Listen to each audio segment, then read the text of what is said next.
What's up, YouTubers? It is I, Brian Hicks, the Deep Voice Fan Collector, and today I have the world's most complicated antique 19 teens century ceiling fan. Well, this is just the motor, but what you're looking at is a whole bunch of capacitance. There's capacitors all over this thing, and the method is a little bit, I don't know, I wouldn't call it unprofessional, but these things weren't designed to have this. They originally would have had this, which is actually what came out of this speed coil, which is basically a transformer, and then this two position switch. I have engineered a 3-speed snap switch into there. The coil, I don't even remember where the coil lived now. Oh, that's right. The coil lived in this space here. And while it has a bunch of taps on it, everything I tried produced basically the same speed of about 350 RPM. Customer really wanted 3 speeds, and he wanted a slow load, but here's the thing, he wanted it to be quiet. You can't get silent running with variable speed control just because of the way they are. They chop up the waveform, it induces harmonics into the winding, and the harmonics cause hum and vibration. They just don't work that well.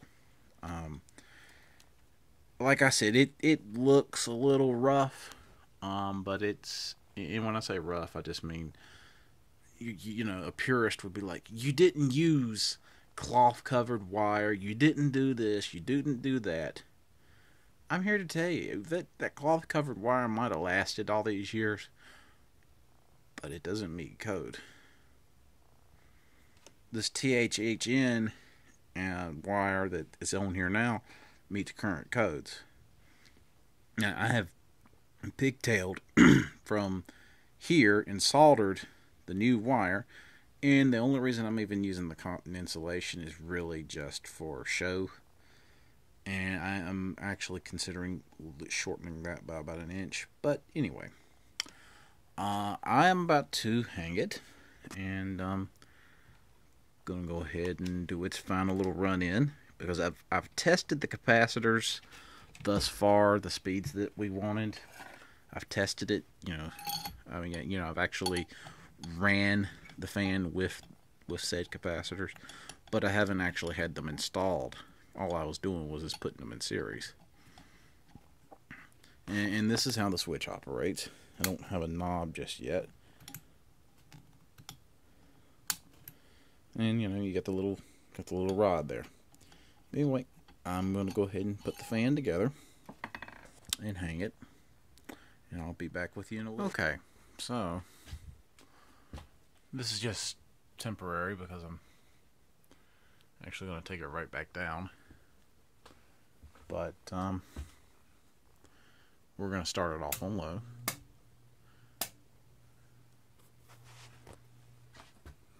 Winds up around 60 RPM, which is actually a little bit faster than I would like, but is about where the last fan I did for him wound up.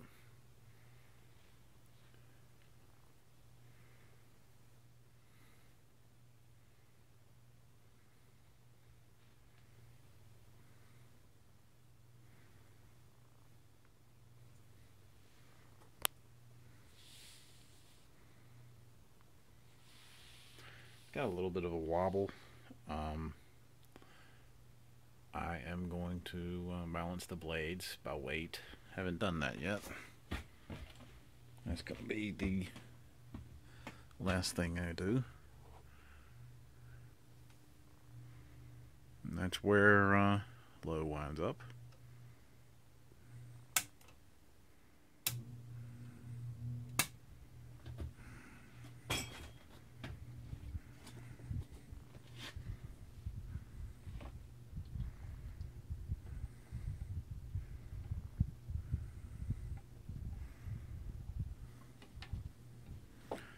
there is there's a washer that's supposed to go here on the bottom of the fan that's supposed to locate this little knob. I don't know if this is the original type knob or not, but it just so happens to be what I had on hand. They're a little bit hard to come by, being about 100 years old. Okay, so that's medium. Sometimes it discharges pretty damn wildly. The capacitors, that is. And high is just friggin' crazy.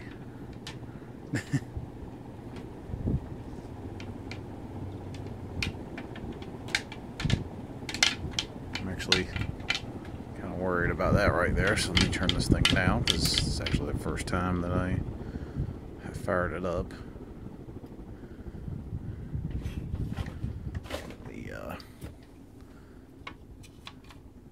I'm not going to be able to do that without removing it. Hang on, I'm going to pause the recording and come right back to you. Okay, let's try that again. It's the first time I've actually ran this since I put those up a few weeks ago. It's Thanksgiving weekend.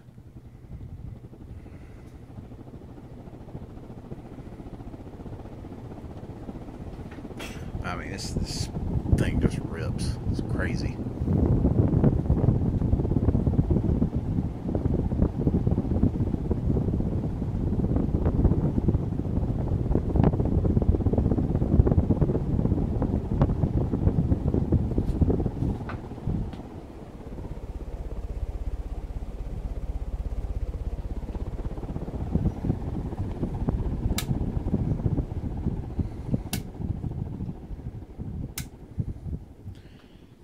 This video would not be complete without the obligatory spin down.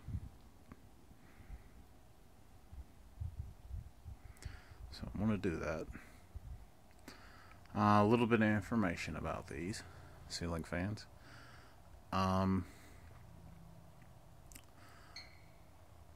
These were manufactured about 1909 through 1934 or 35, somewhere in there. Different incarnations. There was an electrically reversible model. That was one of the last models. The first models were known as the Pillsburys. They were completely different than these, but they still had the same style motor.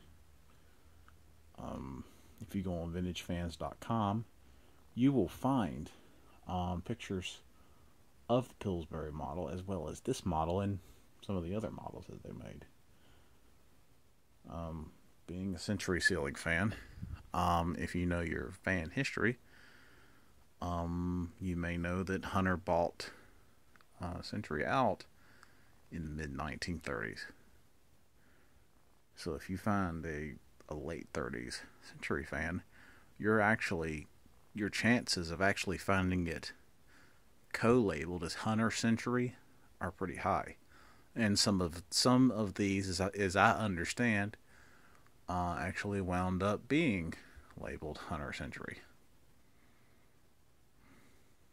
Anyway, we're coming to a stop now. I sure do appreciate you watching this video.